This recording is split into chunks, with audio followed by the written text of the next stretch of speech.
Welcome to the broadcast. My name is Richard Cunningham, and indeed an honor to have you in this another session of book review. So those who have been seeing a couple of book reviews, I trust you are keeping up.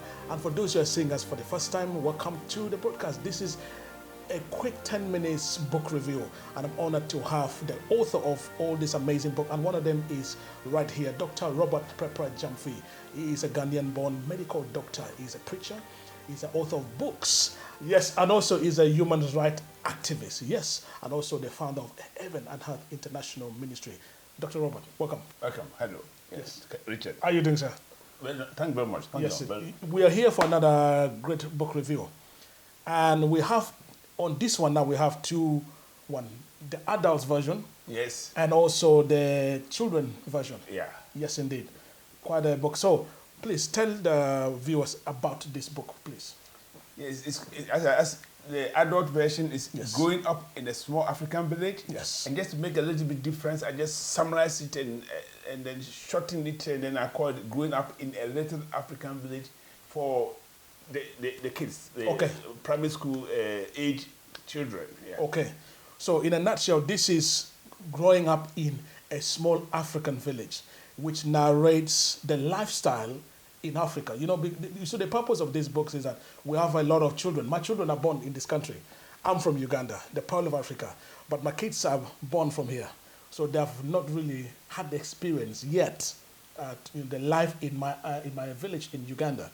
So I believe these kind of books will educate the generation we have today. Yes, that's one of the inspirations that that was the reason that inspired me to write. Okay. You know, I live in the West, and sometimes I see these young kids, even not only the African children, in general, they are bored. Yes. They don't have anything to do in the holidays.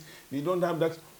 I mean, the society is developed, so apart from going to holidays, they don't have that adventure that we had as kids growing up in those challenging situations in Africa. Okay. So I decided to sit down and recall all that my life experiences growing up in my little village, Mpintimpi. Mpintimpi, 150 miles from Accra, Ghana. Yes, to the north. To the north. Oh, wonderful, wonderful. That's good. Now, we're going to just go through some of the chapters, and we want to delve in and find out what this book is really about, and to encourage parents to be, to buy this for your children. That's the main focus, is to educate the children, our children born in the Europe especially, of the beautiful village we live in. So this is like a lifestyle growing up in a small African village in Mpintimpi. Yes, at the time at the moment, there was an electrification program that came about 20 years ago. Yes. So the village has enjoyed the light. It was passing to the village. Okay. So they had an advantage. Okay. But at that time, when I was growing up, there was no electricity. There was no running water. So you were living just the very basic lives of an African village that you can imagine. Wow, wow. And in case those who are wondering where you can get this book, all the information is on your screen, www.prepperjamfi.com. Now, let us go and dive in. Page 40. He was saying here, let's have a look at it. Page 40. My goodness, it says, recruiting for the academic journey. Yes, at the time I was born, shortly after that, the government introduced free education, free and compulsory education. So everybody had to go. The parents who didn't send their children were prosecuted. And most of the time, most of us, we didn't have any birth certificates. Our births were not registered. So how did they know whether a child was fit or big enough to go to school? So you were urged to assembly in front of our traditional head of the community. Okay. And this is how they did it. You have to, every child you have to do it like this. And if you're able to come to this side. I remember that. Now, the same thing that's it. You see, oh my goodness, you see, Africa, the way we did the same. So we had to do the same. So me, myself, when I was ready to go to, to start the schooling, they had to put my hand like that. And if you can touch your ear. You touch your ear. Now, what about those whose hands cannot reach? So I went with my brother who was 2 years older than myself, but we were going to school, and he managed, and I I just got it right. So I was allowed to start school with him. Wow. So that is the chapter about that one. That's Very interesting. I actually found this when I was reading. I found this very, very, very interesting. Yes, indeed. Now, we have two versions. This is for the adults. Yeah. And this is for the children. Yes, basically, as I said, I just the same story, but I've just simplified. Yes. Yeah, and I just want to show viewers there's one interesting chapter that will be very interesting and that's page. It's page 18 of this book. Okay. It's called The Young Academic on the Point of Explosion. And I want to show, that it's illustrated, and it shows a picture of the young academic pounding fufu. Fufu is our traditional meal. Yes. And it's made out of, you have to boil plantains and cassava. Yes. And then pound it in this mortar. So, and what made the whole thing so tiresome for us was we go to school in the morning, you had to walk to school 2 miles. Still there, and then we come back home about 5:30 p.m. Yes. By the time we come home, the fufu is ready. Oh my goodness! And so, with all your being so tired from school, then you have to still help your parents, your mom. But you could not blame her because also she has also done a lot of work during the daytime, and so it was prepared everything in such a way that it will meet us when you come back from school. Yes. So then I just have to show the image again. It's very interesting. Try to illustrate it.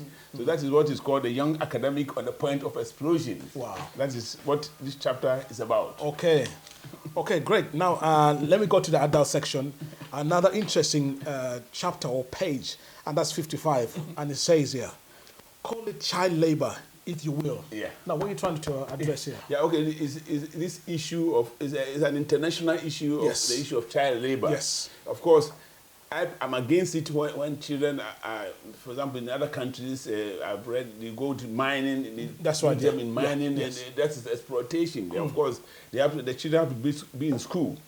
But in our case, you have to differentiate between we are going to school, but at the weekend you have to help our parents on a farm.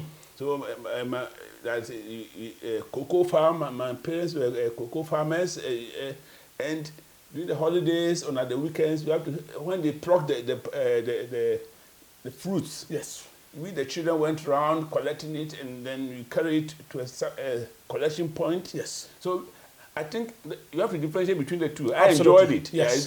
You had to help them. So we could not, in this case, blame my parents for using us to help them. I don't. It's good actually addressing this because I believe this is clarifying the difference between child labor and helping parents. Yes. And this is really clear. But I mean, we're in today's society that kids these days, they don't participate. In homes today, you don't need to go in the garden. You don't need to go and till. Everything is microwave. Everything is everything is in the fridge. Everything is in the supermarket. So that it's actually good for the parents to see the kind of lifestyle, or even the children to see the kind of different lifestyle. And I believe this is a great book for parents to get for their kids, so that they can see an example of how to live in an African village. And I think it gives us that sort of independence. For example, let me give an example. We kids, we had to walk to school. Yes. No adult was supervising us. And we were trying to help each other. So someone gives you that's independence. And this type of and there was nothing like this boring situation at the weekend. You always have to had something to do to engage yourself. Of course, as I said, I don't want. It's a different situation, but that's right. In some aspect, it was an advantage also. Now, let's go to the next chapter, and that's page 105. So on the adult section one, so on the for the bigger version. Yeah, here. the bigger version. The bigger version. So page 105. It says here, page 105, and that's chapter 33. Yes. Quake doctors and smuggle injection. My goodness. Yes. Health issues. Sometimes when I sit down, I just thank the Lord that we are able to grow up to this stage. There was no hospital in our village. Yes. And when you were unwell, our parents tried to use traditional medicine. We live in an area where malaria is very prevalent. for those who are not very aware, malaria is caused by mosquitoes, and it causes fever. And one of the deadliest killers. Killers in our environment. Yes. And so, as I said, the next available clinic or hospital was about 30 kilometers away. Wow. Or 25 miles. And so, and the parents also, because of financial reasons. So there were some people, so-called dispensers and doctors, they were going around. You know. Some of them, for example, maybe they were retired healthcare practitioners. They were not nurses. That is not, they were not nurses. Yeah. But they went around treating people who were not well in the villages. Maybe they would come around once a month. And they had injections. Yes. They came with injections. Yes. And Yes. whatever disease you had, they give you an injection. Yes. And you know, it was not also neat, not hygienic. But that's how it was. That was the chapter that I dedicated to Wow. that theme. Wow, very, very interesting, actually, very interesting. Now, let us jump to page 146. 146. Very interesting. It says here, footballers, vociferous wives, and the aging footballers. Yes. You know, you had to find a way to get relaxation in our community. You couldn't afford going on holidays. You couldn't pay for holidays. So we had a way of helping ourselves. And there was we had to build our own football pitch. Had to build our own football pitch. And okay, as children, we were using something like fruits. You couldn't even afford to buy proper football balls. Yes. Yeah. But there was an adult team. And I was saying that they had a way of just trying to form a team. Yes. Sometimes, you know, there was a lorry road which was dividing the village into two. So sometimes you play left and right of the road. And they make a team. Yeah. Then there was a time when they were using the adults who were married, Yes. and the youngsters who were not married. So the youngsters, of course, had the energy. Yes. But I was saying that because the wives of the old people were cheering them up, it gave them energy, and they were very interesting football matches there. So this is for the footballer. You see, this book is so interesting that he actually dedicated to the football lovers as well. Yeah, it's What team do you support, Doctor? In here. Okay, I have to be honest. When I came earlier on, I was supporting Chelsea. But at the moment, you know, I live near Leicester. Yes. You know, remember Yes. the miracle of Leicester. Yes. So at that time, that particular, since then, I've switched to Leicester. So Doctor has abandoned Chelsea. I support Chelsea. I'm a true supporter of Chelsea. But my son is still a Chelsea fan. So. Good to know. It's Chelsea that are doing great. So I don't know what team you support. Man U, Arsenal, but I tell you, Chelsea are coming. But tell us, Doctor, about this book. This is just a few of the pages. This is quite a lot of pages, actually, altogether 183 pages. It's quite a good read. In a week or two, you should be able to finish it. What's the purpose of, once again, for those who have just joined us, what's the purpose of this book and the two versions? Yeah, the purpose of this book, first, to educate, inform people. Yes. And then the next is to raise funds, because I've set up a charity. That's right, yeah. It's called Campaign Against Poverty. Yes. So I want to just, as much as I want to inform others about how you live in our village, you also need them to help us. That's right, the financial part, yeah.